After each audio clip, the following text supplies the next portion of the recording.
Afternoon students, myself Shweta Nayak, Assistant Professor and Head, Department of Home Science, Government Home Science College, Holy Narsipura. So, we are dealing with early childhood care and education. So, in that we had gone through with the introductory part, objectives, needs, and we are looking at different types of ECC centers. So in that we had finished first one, nursery school. In that three kinds of nursery school we had already gone through it. Now we will move further. Okay, next one is kindergarten. So kindergarten, a school prior to the entrance to the first grade, is designated as kindergarten. It is the unit of the school which enrolls 5-year-old children on a regular basis of a year. The purpose of the kindergarten program is to further the developmental growth of the children through experiences that are of interest and help them. Many of these units are a part of public school system. Others operate as crush related, privately owned or sponsored groups. So, ಈ kindergarten ಅಂತಂದರೆ ಸ್ಕೂಲಿಗೆ ಹೋಗೋಕ್ಕಿಂತ ಮುಂಚೆ ನಾವೇನು ಹೋಗ್ತೀವಲ್ಲ ಆ ಯೂನಿಟಿಗೆ ನಾವಿಲ್ಲಿ kindergarten ಅಂತ ಕರಿತೀವಿ. So ಇಲ್ಲಿ 5 ವರ್ಷದ ಮಕ್ಕಳನ್ನು ಅಡ್ಮಿಟ್ ಮಾಡ್ತಾರೆ, ಸೊ ಅಡ್ಮಿಷನ್ ಕೊಡ್ತಾರೆ. ಸೊ ಇಲ್ಲಿ ಉದ್ದೇಶ ಕಿಂಡರ್ಗಾರ್ಟನ್ ಏನಕ್ಕೆ ಅಂತಂದರೆ ಸ್ಟೂಡೆಂಟ್ಸಿಗೆ ಅಂದರೆ ಮಕ್ಕಳಿಗೆ ಎಕ್ಸ್ಪೀರಿಯನ್ಸ್ ಥ್ರೂ ಅಂದರೆ ಅನುಭವದ ಮೂಲಕ ಅವರಲ್ಲಿ ಇಂಟ್ರೆಸ್ಟನ್ನು ಕ್ರಿಯೇಟ್ ಮಾಡೋದು, ಕಲಿಯೋ ಇಂಟ್ರೆಸ್ಟನ್ನು ಕ್ರಿಯೇಟ್ ಮಾಡೋದು ಜೊತೆಗೆ ಅವರು ತಮಗೆ ತಾವೇ ಹೇಗೆ ಸಹಾಯ ಮಾಡಿಕೊಳ್ಬೇಕು ಅನ್ನೋದೊಂದು skills. So helping them to help their selfs. Many of these units are a part of the public school system. So ಇದು ಜನರಲ್ ಸ್ಕೂಲ್ ಹೇಗಿರುತ್ತಲ್ಲ ಹಾಗೆ ಕರಿಕ್ಯುಲಮ್ ಇರುತ್ತೆ. ಸೊ ಇದು ಮೇನ್ ಈ ರೀತಿ ಕಿಂಡರ್ಗಾರ್ಟನ್ ಮೇನ್ ಸ್ಕೂಲ್ಸ್ ಎಲ್ಲ ಯೂಶ್ವಲಿ ಚರ್ಚ್ ಅಥವಾ private owned sponsored ಇರೋರು ಮಾತ್ರ ಈ ಗ್ರೂಪ್ಸನ್ನು ರನ್ ಮಾಡ್ತಾರೆ. ಅಂದರೆ ಪ್ರೈವೇಟೈಸ್ ಆಗಿ ಇದನ್ನು ರನ್ ಮಾಡ್ತಾರೆ. ಇದರ ಯಾವುದಾದ್ರೂ ಕ್ರಿಶ್ಚಿಯನ್ ಸ್ಕೂಲಾಗಿ means as a Christians school ಆಗಿ ಅಥವಾ ಯಾವುದಾದ್ರೂ ಪ್ರೈವೇಟ್ಲಿ ಯಾರಾದರೂ ಓನ್ ಮಾಡಿಕೊಂಡು ಈ ರೀತಿ ಸ್ಕೂಲ್ಸನ್ನು ನಡೆಸ್ತಾರೆ. So Frederick Vorbel in 1782-1852 opened the first kindergarten in Germany in 1837. He formulated his philosophy around the spontaneous and self-sustaining nature of children. So ಇಲ್ಲಿ ಇದನ್ನು ಕಿಂಡರ್ಗಾರ್ಟನನ್ನು ಫೈಂಡ್ ಔಟ್ ಮಾಡಿದವರು ಫೆಡ್ರಿಕ್ ಫೋರ್ಬೆಲ್ ಅಂತ 1782 ಮತ್ತು 1852 ಡ್ಯೂರೇಷನಲ್ಲಿ. ಸೊ ಇವರು 1837 ಫಸ್ಟ್ ಕಿಂಡರ್ಗಾರ್ಟನ್ ಜರ್ಮನಿಯಲ್ಲಿ ಆರಂಭಿಸಿದರು. ಸೊ ಇವರ ಪ್ರಕಾರ ಇವ್ರ ಫಿಲಾಸಫಿ ಏನು ಅಂತಂದರೆ ಸ್ಪಾಂಟೇನಿಯಸ್ ಅಂದರೆ ಕಂಟಿನ್ಯೂಯಸ್ಲಿ ಒಂದಾದ್ಮೇಲೊಂದು ಆ ಮಗುವಿನ ಕಲಿಕೆಯನ್ನು ಹೆಚ್ಚಿಸೋದು.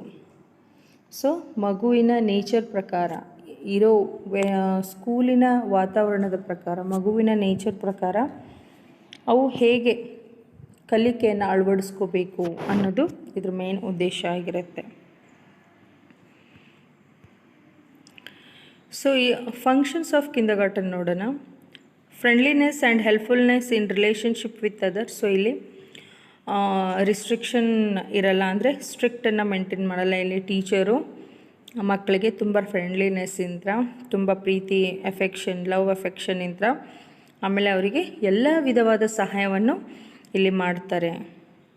Greater power to solve problem based on individual activities and group relationships. So ಇಲ್ಲಿ ಈ ಕಿಂಡರ್ಗಾರ್ಟನಲ್ಲಿ ಪ್ರತಿಯೊಂದು ಮಗುವಿನ ಆ್ಯಕ್ಟಿವಿಟೀಸನ್ನು ಅಬ್ಸರ್ವ್ ಮಾಡಿ, ಅದು ಇಂಡಿವಿಜುವಲ್ ಆಗಿರ್ಬೋದು ಗ್ರೂಪಲ್ಲಾಗಿರ್ಬೋದು, ಆ ಆ್ಯಕ್ಟಿವಿಟೀಸ್ಗಳನ್ನು ಅಬ್ಸರ್ವ್ ಮಾಡಿಬಿಟ್ಟು ಅವನಿಗೆ ಎನ್ಹ್ಯಾನ್ಸ್ ಮಾಡೋದು. ಯಾವುದೇ ಒಂದು ಆಟಿಕೆ ಇರ್ಬೋದು, ಯಾವುದೇ ಒಂದು ಆಟ ಪಾಠ ಇರ್ಬೋದು, ಅದರಲ್ಲಿ ಅವನಿಗೆ ತೊಂದರೆ ಆಗಿರುವಂತಹ ಪಾರ್ಟನ್ನು ಗಮನಿಸ್ಬಿಟ್ಟು ಅದನ್ನು ಅವರು ಹೇಗೆ ಸಾಲ್ವ್ ಮಾಡಬೇಕು ಅಥವಾ ಸಾಲ್ವ್ ಮಾಡಿ ಅವರಿಗೆ ಹೇಗೆ ಸುಲಭ ರೀತಿಯಲ್ಲಿ ಹೇಳಬೇಕು ಅನ್ನೋದನ್ನು ಟ್ರೈ ಮಾಡ್ತಾರೆ. Responsiveness to intellectual changes. So ಈ ಕಿಂಡರ್ಗಾರ್ಟನಲ್ಲಿ ಓದೋ ಮಕ್ಕಳಿಗೆ ಇದು ಇಂಟಲೆಕ್ಚುಲಿ ತುಂಬ ಹೆಲ್ಪ್ಫುಲ್ ಆಗಿರುತ್ತೆ. ಇದರಿಂದ ಅವರು ಆಟದ ಮೂಲಕ ಪಾಠ ಕಲಿತಾರೆ, ಜೊತೆಗೆ ತುಂಬ ರೆಸ್ಪಾನ್ಸಿವ್ ಆಗಿ ಅವರ ಕಲಿಕೆ ಮುಖಾಂತರ ಅವರ ಇಂಟಲೆಕ್ಚುಯಲ್ ಚೇಂಜಸ್ ಆಗ್ತಾ ಇರೋದನ್ನು ನೀವಿಲ್ಲಿ ಅಬ್ಸರ್ವ್ ಮಾಡಬಹುದು. Achievement of good sensory motor coordination. So ಇಲ್ಲಿ ಏನು ಮಾಡ್ತಾರೆ ಅಂತಂದರೆ, ಒಂದು ಸೆನ್ಸರಿ ಮೋಟಾರ್ ಕೋಆರ್ಡಿನೇಷನ್ ಅಂದರೆ ಐ ಹ್ಯಾಂಡ್ ಕೋಆರ್ಡಿನೇಷನ್. ಸೊ ಮಗುವಿನಲ್ಲಿ ಐ ಹ್ಯಾಂಡ್ ಕೋಆರ್ಡಿನೇಷನನ್ನು ಜಾಸ್ತಿ ಎನ್ಹ್ಯಾನ್ಸ್ ಮಾಡ್ತಾರೆ. Understanding of concepts necessary for the continued pursuit of learning. So ಇಲ್ಲಿ ಆಯಾ ಕಾನ್ಸೆಪ್ಟ್ಗಳನ್ನು, ಆಯಾ ಪರಿಕಲ್ಪನೆಗಳನ್ನು ಮಗುವಿನ ಮೈಂಡಲ್ಲಿ ಬೆಳೆಸೋ ರೀತಿ, ಅದನ್ನು ಅರ್ಥ ಮಾಡಿಸಿ ಅದನ್ನು ಕಲಿಕೆಯ ಮುಖಾಂತರ ಅವರ ಮೈಂಡಲ್ಲಿ ಕೂರಿಸ್ತಾರೆ. ಫಾರ್ ಎಕ್ಸಾಂಪಲ್, ನಾವಿಲ್ಲಿ ಮಗುವಿಗೆ ನಂಬರ್ಸ್ ಹೇಳ್ತಾ ಇದ್ದೀವಿ ಅಂತಂದರೆ 1 to 10, 1 2 3 4 5 6 7 8 9 10 ಅಂತ ಅಲ್ಲ. ಸೊ ವಾಟ್ ಈಸ್ 1 ಅಂದರೆ ಏನು, 2 ಅಂದರೆ ಹೇಗಾಗುತ್ತೆ, 3 ಅಂದರೆ ಹೇಗಾಗುತ್ತೆ. 1 is 1 object, 1 + 1 is 2. So 1 + 1 + 1 + 1 is 3. So ಈ ರೀತಿ ಒಂದೊಂದು ಲೆವೆಲ್ಲಿಗೂ ಇಲ್ಲಿ ವಿಶೇಷವಾಗಿ ವಿತ್ ಕ್ರಿಯೇಟಿವ್ ಸ್ಕಿಲ್ಸ್ಗಳನ್ನು ಬಳಸ್ಕೊಂಡ್ಬಿಟ್ಟು ಟೀಚ್ ಮಾಡ್ತಾರೆ. ಆಮೇಲೆ ಅವರಿಗೆ ಒಂದು ಆ ಕಾನ್ಸೆಪ್ಟು ತಲೆಯಲ್ಲಿ ಕೂರೋ ಥರ, ಎನಿ ಕಾನ್ಸೆಪ್ಟ್ ಆಗಿರ್ಬೋದು, ಕಲರ್ ಕಾನ್ಸೆಪ್ಟ್ ಆಗಿರ್ಬೋದು, ಡೇ ಆ್ಯಂಡ್ ನೈಟ್ ಕಾನ್ಸೆಪ್ಟ್ ಆಗಿರ್ಬೋದು, ನಂಬರ್ ಆಗಿರ್ಬೋದು, ಅಲ್ಫಾಬೆಟ್ಸ್ ಆಗಿರ್ಬೋದು. ಸೊ ಈ ರೀತಿ ವೆರೈಟೀಸ್ ಆಫ್ ಕಾನ್ಸೆಪ್ಟ್ಗಳನ್ನು ಅವರು ಕಲಿಕೆಯ ಮುಖಾಂತರ ಅದು ಅವ್ರ ತಲೆಯಲ್ಲೇ ಉಳಿಯೋ ರೀತಿ ಮಾಡ್ತಾರೆ. Responsiveness to beauty in all forms. So ಎಲ್ಲ ವಿಧವಾದ ಫಾರ್ಮ್ಸಲ್ಲಿ ಅಂದರೆ ಮಗು ಎಲ್ಲ ರೀತಿಯಾದ ಆ್ಯಕ್ಟಿವಿಟಿಯಲ್ಲಿ ಪಾಲ್ಗೊಳ್ಳುವಂತೆ ಅವರನ್ನು ಹುರಿದುಂಬಿಸ್ತಾರೆ. Realisation of individuality and creative properties. So ಮಗುವಿಗೆ ಅವ್ರದ್ದೇ ಆದ ಒಂದು ವಸ್ತುಗಳ ಮೇಲೆ ಹೇಗೆ ಅವರು ಗಮನ ಹರಿಸಬೇಕು, ಹೇಗೆ ಯಾವುದೇ ಒಂದು ವಸ್ತುವನ್ನು ಹೇಗೆ ನಾವು ಕಾಪಾಡ್ಕೊಳ್ಕೋಬೇಕಂದ್ರೆ ಅವರಿಗೆ ಆ ವಸ್ತುವಿನ ಮಹತ್ವವನ್ನು ಹೇಳಿ ಅವರಿಗೆ ಏನು ಮಾಡ್ತಾರೆ, ಅದನ್ನು ಹೇಗೆ ಕಾಪಾಡ್ಕೊಳ್ಬೇಕು, ಹೇಗೆ ಯೂಸ್ ಮಾಡಬೇಕು. ಫಾರ್ ಎಕ್ಸಾಂಪಲ್, ಒಂದು ಚಾಕ್ ಪೀಸನ್ನು ನಾವು ಮುರಿಬಹುದು, ಈಸಿಲಿ ಮುರಿಯುವಂತಹದ್ದು. ಅದನ್ನು ನಾವು ಮುರಿಯೋದೇ, ಅದನ್ನು ಹೇಗೆ ಫ್ರೂಟ್ಫುಲ್ಲಾಗಿ ನಾವು ಅದನ್ನು ಬಳಸಬೇಕು, ಅವರು ಅದನ್ನು ಆಟಾಡ್ಲಿಕ್ಕೆ ಹೇಗೆ ಬಳಸಬೇಕು, ಬರೀಲಿಕ್ಕೆ ಹೇಗೆ ಬಳಸಬೇಕು ಅನ್ನೋದನ್ನು ಅವರು ಅದರದ್ದೇ ಆದ ಮಹತ್ವವನ್ನು ಅದರದ್ದೇ ಆದ ರೀತಿಯಲ್ಲಿ ಹೇಳ್ತಾರೆ. So this is the realisation of individuality and creative properties. Next, curriculum of kindergarten. So ಈ ಕಿಂಡರ್ಗಾರ್ಟನ್ನ ಕರಿಕ್ಯುಲಮ್ ಏನು, ಪಠ್ಯಕ್ರಮ ಏನು ಅಂತಂದರೆ, it includes gift, occupations, games and songs and nature study. Activities of kindergarten include. ಇದರಲ್ಲಿ ಕಿಂಡರ್ಗಾರ್ಟನಲ್ಲಿ ಗಿಫ್ಟ್ಗಳನ್ನು, ವೇರಿಯಸ್ ಗೇಮ್ಸ್ಗಳನ್ನು, ಹಾಡುಗಳನ್ನು with nature study. Nature study ಅಂತಂದರೆ ಪ್ರಕೃತಿಯಲ್ಲಿ ಇದ್ಕೊಂಡ್ಬಿಟ್ಟು ನೇಚರಲ್ಲಿ ಇನ್ವಾಲ್ವ್ ಹಾಕ್ಕೊಂಡು, ಅಂದರೆ ಫ್ರೀ ಪ್ಲೇ, ಫ್ರೀ ಲರ್ನಿಂಗ್ ಇಲ್ಲಿ. ಸೊ ಹೀಗೆ ನಿಮ್ಗೆ ಎಲ್ಲರಿಗೂ ಹೇಗೆ ನಾವು ಒಂದು ರೂಮಲ್ಲಿ ಹಾಕ್ಬಿಟ್ಟು ನೀಟಾಗಿ ಕುದಿಸ್ಬಿಟ್ಟು ಹೇಗೆ ಕಲಿಸ್ತೀವಿ ಹಾಗೆ ಕಲಿಯಲ್ಲ, ಇವರನ್ನು ಫ್ರೀಯಾಗಿ ಇದ್ಕೊಂಡ್ಬಿಟ್ಟು ಅವರಿಗೆ ಫ್ರೀಯಾಗಿ ಬಿಟ್ಬಿಟ್ಟು ಕಲಿಸೋಂಥ. ಸೊ ಕ್ರಿಯೇಟಿವ್ ಆ್ಯಕ್ಟಿವಿಟೀಸ್ ಇಲ್ಲಿ 40 to 50% of the time is devoted to specific creative activities like art work, model building and so on. So ಇಲ್ಲಿ ಕ್ರಿಯೇಟಿವ್ ವರ್ಕ್, ಸೊ ಒಂದು 40 to 50% ಕ್ರಿಯೇಟಿವ್ ವರ್ಕಿಗೆ ಮಹತ್ವ ಕೊಟ್ಟಿರ್ತಾರೆ. ಅದರಲ್ಲಿ ಮೇಯ್ನಾಗಿ ಆರ್ಟ್ ವರ್ಕ್, ಪೇಂಟಿಂಗ್ ಆಗಿರಬಹುದು, different kinds of painting, just like marble painting, thumb painting, vegetable painting, thread painting, brush painting, cotton swap painting.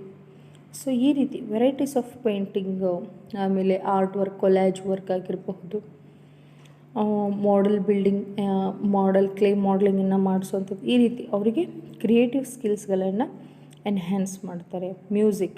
Musically ಒಂದು singing, listening and rhythmic activities. So ರೈಮ್ಸ್ಗಳನ್ನು ಹೇಳ್ಕೊಡೋ ಅಂತಹದ್ದು.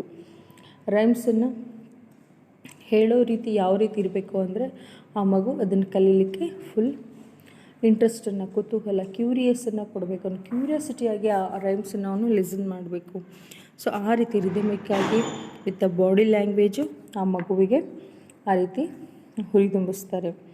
Then language based activities like story telling, listening, poetry, group discussions. So language based activities. So ಈ ಭಾಷಾ ಬೆಳವಣಿಗೆ ಹೇಗಾಗುತ್ತೆ ಅಂತಂದರೆ with the story listening and story telling. So ಕತೆ ಹೇಳುವುದು ಮತ್ತು ಕೇಳುವುದರ ಮುಖಾಂತರ ಇಲ್ಲಿ ಮಗುವಿನಲ್ಲಿ ಭಾಷಾ ಬೆಳವಣಿಗೆ ಆಗುತ್ತೆ. ಅದ್ರ ಜೊತೆಗೇ ಪೊಯೆಟ್ರಿ ಅಂದರೆ ಕವನಗಳು, ರೈಮ್ಸ್ಗಳನ್ನು ಹೇಳೋದ್ರ ಜೊತೆಗೆ ಮಗು ಭಾಷಾ ಬೆಳವಣಿಗೆಯನ್ನು ಅಥವಾ ಅವನಲ್ಲಿ ಭಾಷೆಗಳನ್ನು, ಶಬ್ದಗಳನ್ನು ಗ್ರಹಿಸ್ತಾ ಅವನು ತನ್ನ ಭಾಷೆನ ಇಂಪ್ರೂವ್ ಮಾಡ್ತಾನೆ. ಸೊ ಗ್ರೂಪ್ ಡಿಸ್ಕಷನ್ ಅಂದರೆ ಒಂದು ಟಾಪಿಕ್ ಕೊಟ್ಟುಬಿಟ್ಟು ಅವರದ್ರಲ್ಲಿ ಹೇಳ್ರಪ್ಪ, ಫಾರ್ ಫ್ರೂಟ್ಸ್ ಅಂದ ತಕ್ಷಣ ನಿನಗೆ ಯಾವ ಹಣ್ಣು ಗೊತ್ತು, ನಿನಗೆ ಯಾವ ಹಣ್ಣು ಗೊತ್ತು, ಹೀಗೆ ಈ ರೀತಿ ಒಂದು ಡಿಸ್ಕಷನ್ ಮಾಡೋಂಥ ಮಗು ತನ್ನ ತಲೆಯಲ್ಲಿ ಬರೋವಂತಹ, ತನ್ನ ಇಮ್ಯಾಜಿನೇಷನಲ್ಲಿ ಬರೋವಂತಹದ್ದನ್ನು ಅವನು ಹೇಳ್ತಾನೆ. Then self care activities. So self care activities ಅಂತಂದರೆ ತಾನೇ ಕೋಮ್ ಮಾಡ್ಕೊಳ್ಳೋದು, ತಲೆ ಬಾಚ್ಕೊಳ್ಳೋದು, ತಾನೇ ಬಟ್ಟೆ ಹಾಕ್ಕೊಂಡು ಬಟನ್ ಮಾಡ್ಕೊಳ್ಳೋದು, ಶೂ ಹಾಕ್ಕೊಳ್ಳೋದು, ಸಾಕ್ಸ್ ಹಾಕ್ಕೊಳ್ಳೋದು, ತಾನೇ ಸೆಲ್ಫ್ ಈಟ್ ಮಾಡೋದು, ಸೆಲ್ಫ್ ವಾಟ್ರ್ ಡ್ರಿಂಕಿಂಗ್ ಅಂದರೆ ಸೆಲ್ಫ್ ನೀರು ಕುಡಿಯೋದು, ಸೆಲ್ಫ್ ಊಟ ಮಾಡೋದು. ಸೊ ಈ ರೀತಿ ಆ್ಯಕ್ಟಿವಿಟೀಸ್ಗಳನ್ನು ಮಗು ಅಳವಡಿಸೋದ್ರಿಂದ ಏನಾಗುತ್ತೆ, ಅವನಲ್ಲಿ ಸೆಲ್ಫ್ ಕೇರ್ ಆ್ಯಕ್ಟಿವಿಟೀಸ್ಗಳು ಡೆವಲಪ್ ಆಗುತ್ತೆ. ಸೊ ಅವನು ಬೇಗ ಇಂಡಿಪೆಂಡೆಂಟ್ ಆಗ್ತಾನೆ. ನೆಕ್ಸ್ಟ್ ಬಂದು ಬಾಲ್ವಾಡಿ. ಸೊ ಬಾಲ್ವಾಡಿ ಇದು ತಾರಾಬಾಯಿ ಮೋದಕ್ ಅವರು 1892 ಆ್ಯಂಡ್ 1973 ಡ್ಯೂರೇಷನ್ನಲ್ಲಿ ಫಸ್ಟ್ ಬಾಲ್ವಾಡಿಯನ್ನು Kosbad village in Maharashtra in 1957. So Tarabai Modak ಅವರು ಮಹಾರಾಷ್ಟ್ರದ ಒಂದು ಕೊಸಾಬಾದ್ ಅನ್ನೋ ಒಂದು ಹಳ್ಳಿಯಲ್ಲಿ 1957 ಶುರು ಮಾಡ್ತಾರೆ. ಸೊ ಇದು ಒಂದು type of indigenous nursery school meant for tribal children. So balwadi ಅಂದ್ರೇನು, ಟ್ರೈಬಲ್ ಮಕ್ಕಳಿಗೆ ಒಂದು ಟೈಪ್ ಆಫ್ ನರ್ಸರಿ ಸ್ಕೂಲ್.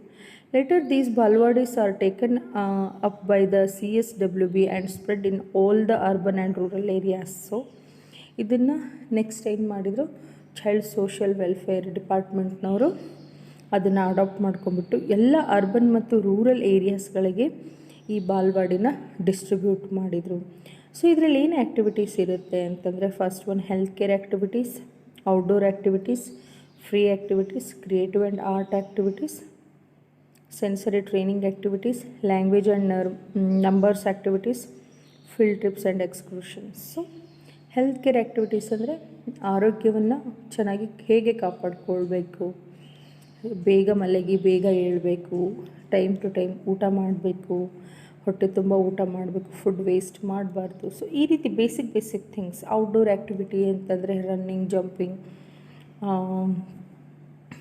ಬೇರೆ ಬೇರೆ ವೆರೈಟೀಸ್ ಆಫ್ ಹೊರಗಡೆ ಗ್ರೌಂಡಲ್ಲಿ ಆಟ ಆಡೋವಂಥದ್ದು, ಬಾಲ್ ಆಗಿರಬಹುದು, throw ball, bat ball, cricket, ಈ ರೀತಿ ಎನಿಥಿಂಗ್. ಆಮೇಲೆ ಫ್ರೀ ಆ್ಯಕ್ಟಿವಿಟೀಸ್ ಅಂತಂದರೆ there is no such a rules. So ನೀ ಇಷ್ಟರಲ್ಲೇ ಆಟ ಆಡಬೇಕು ಅಥವಾ ನೀ ಇಷ್ಟು ಟೈಮ್ವರೆಗೂ ಮಾತ್ರ ಆಟ ಆಡಬೇಕು, ಆಮೇಲೆ ನೀನು ಇದು ಮಾಡಬೇಕು, ನಾಟ್ ಲೈಕ್ ದಟ್. ಫ್ರೀಯಾಗಿ ಅವರನ್ನು ಆ್ಯಕ್ಟಿವಿಟಿಯಲ್ಲಿ ಇನ್ವಾಲ್ವ್ ಮಾಡಿರ್ತಾರೆ. ಆಮೇಲೆ ಇಲ್ಲಿ ಕ್ರಿಯೇಟಿವ್ ಆ್ಯಕ್ಟಿವಿಟಿಗೆ ಮಹತ್ವ ಕೊಟ್ಟಿರ್ತಾರೆ. ಜೊತೆಗೆ ಆರ್ಟ್, ಕ್ರಿಯೇಟಿವ್ ಆ್ಯಂಡ್ ಆರ್ಟ್ ಅಂದರೆ ಇಲ್ಲಿ ಕೊಲ್ಯಾಜ್ ಆಗಿರಬಹುದು, ಪೇಂಟಿಂಗ್ ಆಗಿರಬಹುದು, ಡಿಸೈನಿಂಗ್ ಆಗಿರಬಹುದು. ಸೊ ಆ ಏಜಿಗೆ ಅನುಗುಣವಾಗುವಂತಹ ಆ್ಯಕ್ಟಿವಿಟಿನ ಇಲ್ಲಿ ಪ್ರಮೋಟ್ ಮಾಡ್ತಾರೆ. ಹಾಗೆ ಲ್ಯಾಂಗ್ವೇಜ್ ಮತ್ತು ನಂಬರ್ಸ್ ಆ್ಯಕ್ಟಿವಿಟಿ, ಫೀಲ್ಡ್ ಟ್ರಿಪ್ಸ್ ಅಂದರೆ ಮಗುವನ್ನು ಹೊರಗಡೆ, ಗಾರ್ಡನ್ ಅಂದರೆ ಹೇಗಿರುತ್ತೆ, ಓಕೆ, ಸ್ಕೂಲ್ ಅಂದರೆ ಹೇಗಿರುತ್ತೆ, ಹಾಸ್ಪಿಟ್ಲ್ ಅಂದರೆ ಹೇಗಿರುತ್ತೆ, ಈ ರೀತಿ ವಿಸಿಟ್ಸ್ಗಳನ್ನು ಅವರಿಗೆ ಮಾಡುವಂತಹದ್ದು. ಸೊ ತೆಂಗಿನ ಮರ ಅಂದರೆ ಏನು, ತೆಂಗಿನ ತೋಟ ಅಂದರೆ ಏನು, ಸೊ ತೆಂಗು ಯಾವ ರೀತಿ ನಮಗೆ ಉಪಯೋಗಕ್ಕೆ ಬರುತ್ತೆ, ಈ ರೀತಿ ಕಾನ್ಸೆಪ್ಟ್ಗಳನ್ನು ಡೈರೆಕ್ಟ್ಲಿ ಫೀಲ್ಡ್ ಟ್ರಿಪ್ಸಿಗೆ ಕರ್ಕೊಂಡೋಗ್ಬಿಟ್ಟು ಅವರಲ್ಲಿ ಬೆಳೆಸೋವಂತಹದ್ದು. So these are all about kindergarten and Balwadi. Next class we will see the Anganwadi session. Thank you.